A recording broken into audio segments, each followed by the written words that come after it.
Bienvenue à l'enregistrement du culte pour ce 11e dimanche après la Trinité. Nous commençons avec l'introïte. Mon Dieu, tends l'oreille et écoute. Ouvre les yeux et regarde nos ruines. Regarde la ville à laquelle ton nom est associé. En effet, ce n'est pas en nous appuyant sur nos actes de justice que nous te présentons nos supplications, mais en nous appuyant sur ta grande compassion. Du lever du soleil jusqu'à son coucher, que le nom de l'Éternel soit célébré. L'Éternel domine toutes les nations. Sa gloire s'élève plus haut que le ciel. Il s'abaisse pour regarder le ciel et la terre. De la poussière, il relève le faible. Du fumier, il retire le pauvre. Au nom du Père et du Fils et du Saint-Esprit. Amen. Confessons nos péchés. Dieu Tout-Puissant, Père miséricordieux, je confesse devant toi, moi, pauvre et misérable pécheur, toutes mes iniquités et mes péchés par lesquels je t'ai offensé et mérité ta juste colère et ton châtiment, dans le temps et dans l'éternité. Je m'en repens de tout mon cœur. Je regrette sincèrement de les avoir commis, et je te supplie, par ta grâce infinie, et par les souffrances amères et la mort innocente de ton Fils bien-aimé, Jésus-Christ, mon Seigneur, de m'accorder ta grâce et ta miséricorde. Amen. Le Dieu miséricordieux, dans sa bonté, a livré son Fils unique à la mort pour vous. En son nom, il vous pardonne toutes vos fautes. À ceux qui croient en Jésus-Christ, il donne le droit de devenir enfants de Dieu et leur donne son Saint-Esprit. Que le Dieu qui a commencé cette bonne œuvre en nous la poursuivre jusqu'à son terme, jusqu'au jour de notre Seigneur Jésus-Christ.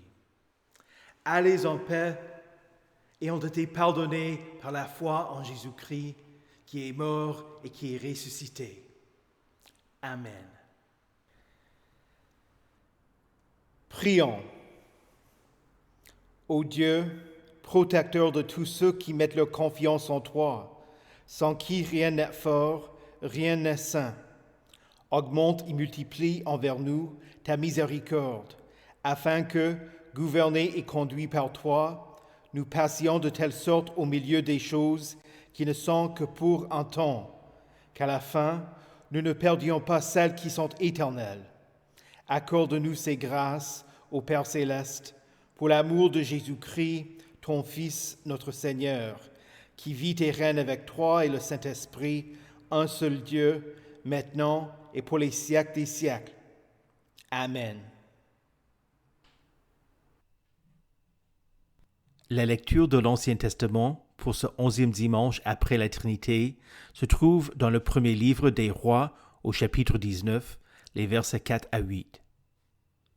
Quant à Élie, il marcha toute une journée dans le désert, puis il s'assit sous un genêt et demanda la mort en disant « C'est assez, maintenant, Éternel, prends-moi la vie, car je ne suis pas meilleur que mes ancêtres. » Il se coucha et s'endormit sous un genêt.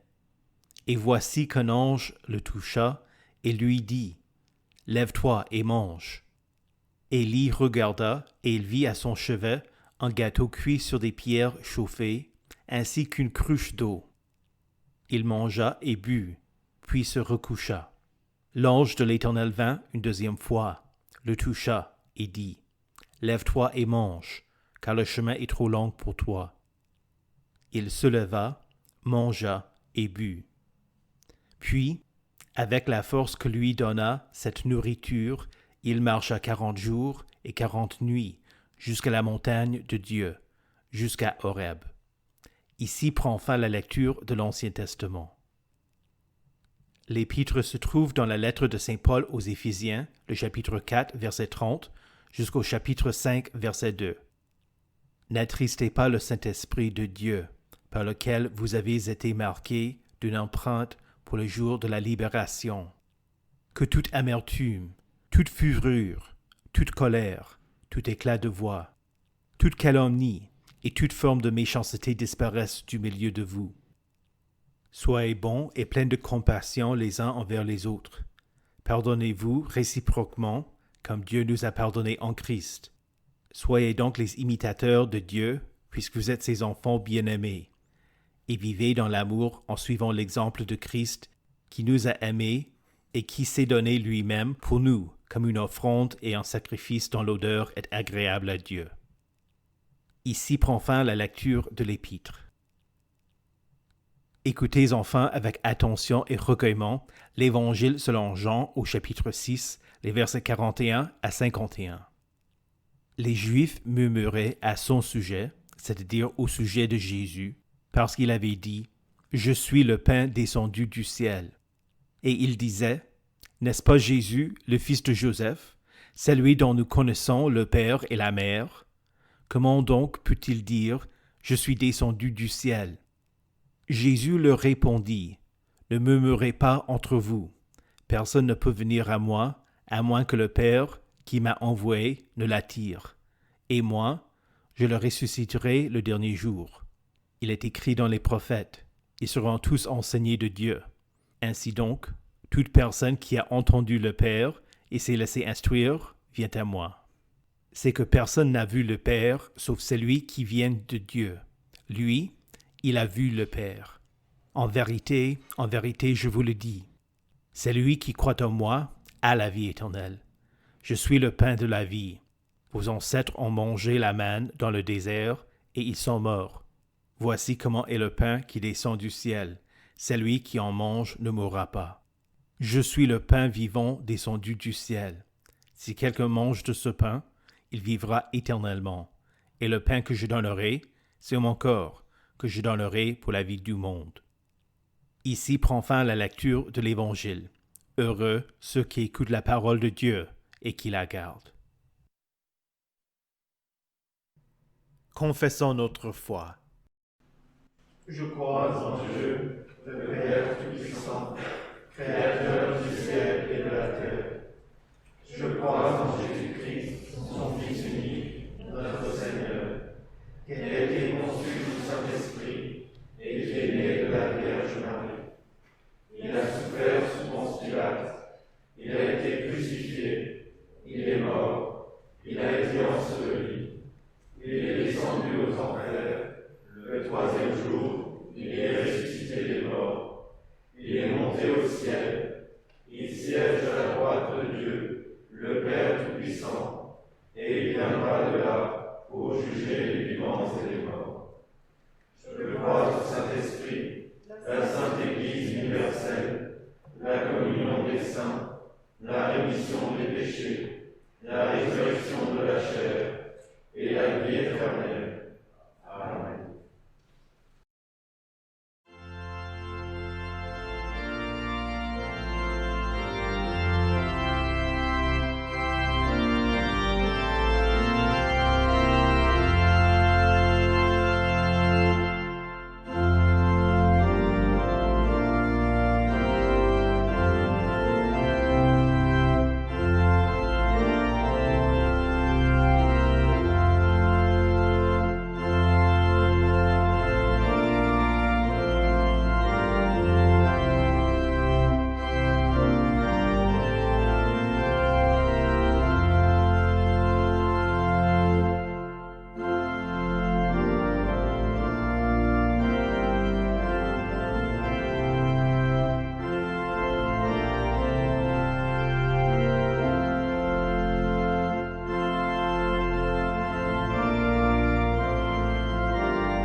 Prions. Reçois favorablement les paroles de ma bouche et les sentiments de mon cœur, ô Éternel, mon rocher et mon libérateur. Amen. Saint de Dieu, précieuse et bien-aimée, que la grâce et la paix vous soient données, de la part de Dieu, notre Père, et du Seigneur Jésus-Christ. Amen. La lecture du premier livre des rois nous montre Élie, le prophète de Dieu. C'était le lendemain de la confrontation avec les faux prophètes de Baal. La reine Jézabel, après avoir entendu que ces prophètes venaient d'être mis à mort, menaça Élie de faire de même. Elle avait l'intention de l'humilier, puisqu'Élie venait de démontrer qu'elle et sa religion étaient impuissantes face à l'Éternel. Elle voulait qu'il parte d'Israël, et c'est ce qu'il fit. Il laissa son serviteur à Beersheba, une ville en Judée, où il devait être en sécurité, et s'échappa seul. C'est ainsi qu'on le retrouve dans notre texte. Élie n'était pas seulement épuisé à cause de la frénésie des jours précédents et de son parcours dans le désert. D'un sommet spirituel, il était descendu au plus bas. Il manquait de foi. Il fut courageux quand il se moqua des prophètes de Baal et pria pour que Dieu brûle son offrande. Mais il eut peur quand il apprit que Jézabel avait l'intention de se venger. Quand il fut sur la montagne avec les prêtres de Baal, il obéissait à la parole de Dieu pour mettre au grand leur idolâtrie. Quand il se retira, ce ne fut pas selon un ordre de Dieu, mais à cause de sa propre faiblesse. Voilà la nature de la foi chrétienne. Elle vacille. Celui en qui le chrétien met sa confiance, l'Éternel, est inébranlable, un refuge, un appui et un secours toujours présent dans la détresse. Mais le chrétien n'a pas toujours autant de certitude. Il craint, il fuit, il doute, il désespère. Il ressemble au roseau agité par le vent. Dieu est fort et en lui, vous l'êtes aussi. Laissez à vous-même, vos forces se dissipent. Quant à Élie, il n'avait plus de force pour poursuivre son chemin. Il marcha une journée dans le désert, puis il s'assit sous un genêt et demanda la mort en disant « C'est assez. Maintenant, Éternel, prends-moi la vie, car je ne suis pas meilleur que mes ancêtres. » Est-ce qu'il était honteux d'avoir fui, sachant qu'il méritait la mort pour son manque de foi? Élie n'est pas le seul à arriver là, au point de ne plus en pouvoir. Il était déprimé et ne voulait plus vivre. Franchement, c'est un ressenti assez fréquent et une situation qui s'est aggravée au cours de la pandémie. Les appels au numéro pour ceux qui ont envie de se suicider ont explosé, en particulier parmi les jeunes. Et encore, dans les régions et les pays où l'euthanasie est légale, il y a eu davantage de gens qui ont demandé que les médecins mettent fin à leur vie. Certains d'entre eux disant explicitement qu'ils ne pouvaient plus supporter l'isolement. Élie n'a pas essayé de se suicider, mais il faut savoir et comprendre que le suicide est un aspect du 5e commandement. Tu ne commettras pas de meurtre. Quant à ce commandement, Le sens principal est de ne pas porter atteinte à la vie ou à la santé de votre prochain. Il enseigne cette vérité fondamentale. La vie est précieuse. Vous avez la responsabilité de la promouvoir et de la soutenir depuis sa conception jusqu'à son terme naturel. Il s'ensuit que vous ne devez pas porter atteinte à votre vie. Dieu crée la vie, il la soutient et lui seul a le droit d'y mettre fin. Si jamais vous vous trouvez dans une grave dépression, ne comptez pas sur vos propres forces. Appelez-moi. Appelez un membre de votre famille. Appelez un ami fidèle. Appelez quelqu'un qui peut vous aider à vous connecter à des professionnels de santé ou contactez-les directement. Vous n'êtes pas seul. Il y a du monde qui vous aime et qui est prêt à vous venir en aide au moment de l'obscurité. Ce n'est pas toujours possible de voir la lumière, de voir une sortie de la situation dans laquelle vous vous trouvez.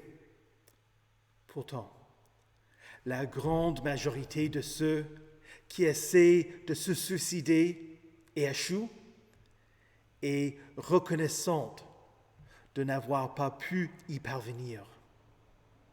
Il faut aussi vous dire que quand vous êtes en difficulté, faites appel au Seigneur, comme l'a fait Élie. Ne vous inquiétez pas d'être irrévérencieux. N'avez-vous jamais lu les psaumes dans lesquels David s'en prend à Dieu? Dieu promet, fais appel à moi quand tu es dans la détresse. Je te délivrerai et tu m'en honneras. L'Éternel n'est pas indifférent, ni envers Élie, ni envers vous. Il a entendu la prière d'Élie, mais il ne lui a pas donné ce qu'il avait demandé. Élie ne voulait plus vivre. L'aide et le soutien de l'Éternel étaient beaucoup plus que ce que Élie aurait pu imaginer. Élie se coucha et s'endormit sous le seul genêt, se trouvant dans cet endroit désert. Dieu lui a été miséricordieux et il a été patient envers Élie. Le texte dit, « Et voici qu'un ange le toucha et lui dit, « Lève-toi et mange. » Mais il ne s'agit pas de n'importe quel ange, puisqu'après cette première intervention, l'auteur précise qu'il s'agit de l'ange de l'Éternel, le messager de Dieu. C'est Jésus avant son incarnation qui est venu en aide à Élie. Il lui donna le nécessaire, un gâteau cuit sur des pierres chauffées, ainsi qu'une cruche d'eau. Il est tout à fait possible que Jésus soit arrivé et fasse apparaître le gâteau et la cruche tout près. Mais quel beau geste s'il soit arrivé avec un peu d'huile, la farine et la cruche, qu'il soit allé à la recherche de l'eau, qu'il ait préparé le feu, réchauffé la pierre, mélangé les ingrédients et cuit le pain. Ce n'est pas nécessairement le cas ici que Jésus ait tout préparé de ses propres mains. Mais ce qui est évident, c'est que Jésus prend soin d'Élie.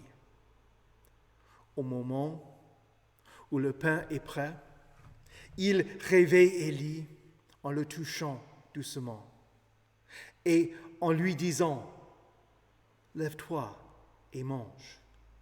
Élie bouge, il prend quelques bouchées de pain que Jésus lui a préparé et avale un peu d'eau et se recouche. Jésus reconnaît qu'Élie a besoin de repos et patiente. Il part quelque temps et revient une deuxième fois. « Lève-toi et mange, car le chemin est trop long pour toi. » Et Élie obéit. Il reçoit ce que Jésus avait préparé pour lui. La nourriture allait le soutenir pendant 40 jours, jusqu'à ce qu'il arrive au mont Horeb, appelé aussi mont Sinaï, la montagne de Dieu. Quelle belle image que de voir Élie marcher vers Horeb, non pas fatigué et ayant faim, mais avec de la force. Et faisons la comparaison avec Jésus qui passa 40 jours dans le désert après son baptême. Il eut faim, il a été fatigué.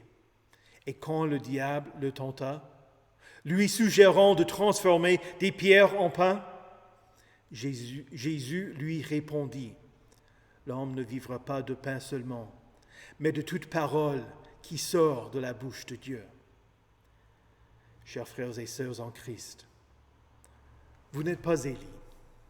Jésus ne vous promet pas qu'il vous nourrira d'un pain qui vous donnera la force physique pendant 40 jours.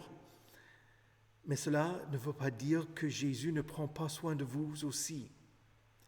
Il ne paraîtra pas avec une niche et une cruche d'eau au moment où vous vous endormez. Il vous offre un autre repas qu'il vous a préparé, l'Eucharistie.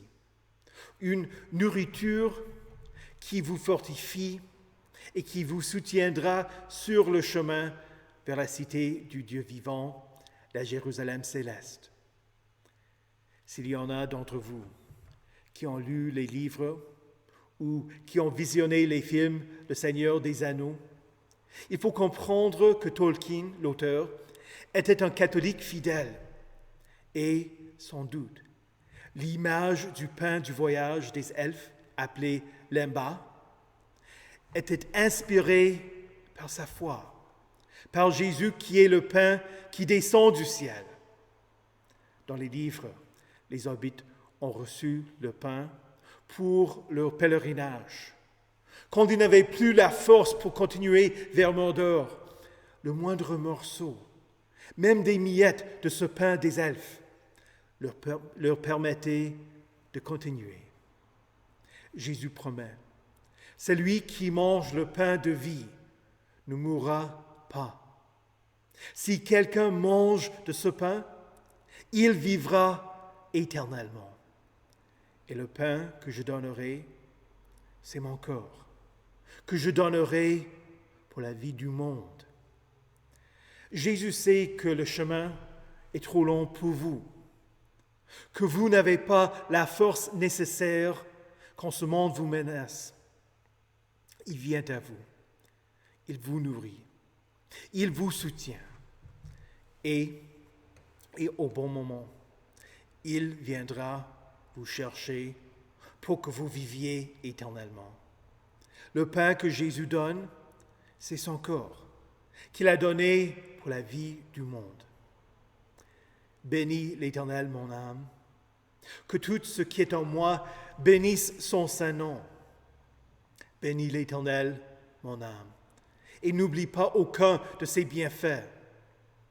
C'est lui qui pardonne toutes tes fautes, qui guérit toutes tes maladies.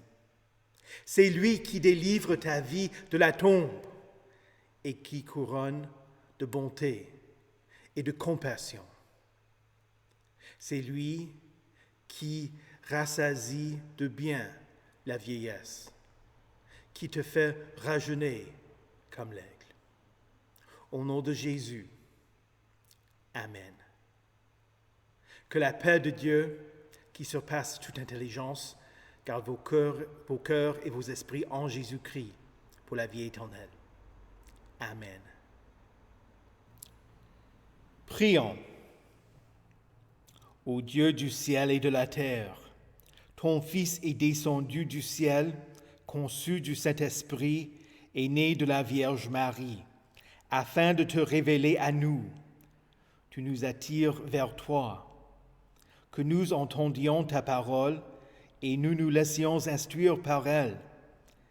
Bénis l'œuvre de nos paroisses et de nos paroisses sœurs, pour que nos voisins, qui ne te connaissent pas, entendent la bonne nouvelle, soient invités à se joindre à nous au culte, à t'écouter, à te louer et à venir à toi.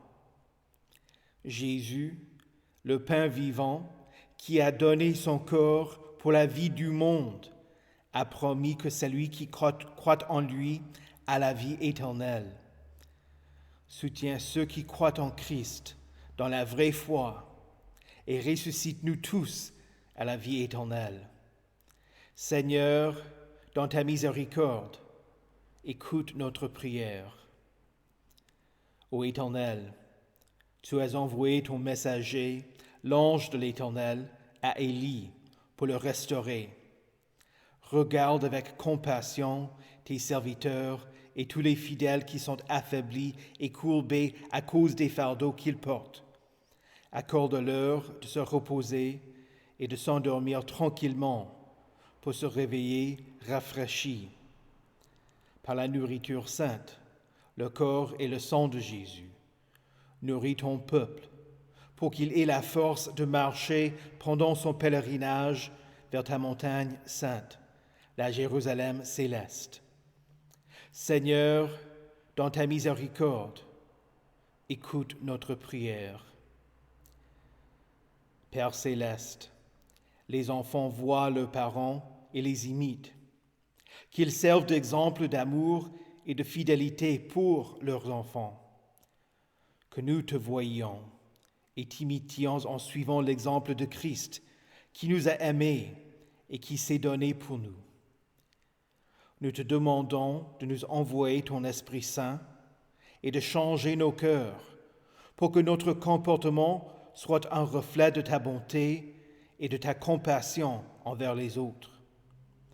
Que toute amertume, toute fureur, toute colère, tout éclat de voix, toute calomnie et toute forme de méchanceté disparaissent du milieu de nous, afin que nous élevions nos voix pour te louer et te glorifier, et que nos vies soient une offrande et un sacrifice qui t'est agréable.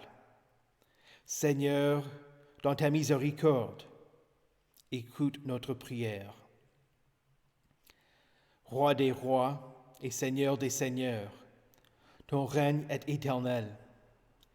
Nous te rendons grâce pour les autorités que tu as établies, qu'elles gèrent les affaires de nos communautés, de notre région et de cette nation avec justice et équité.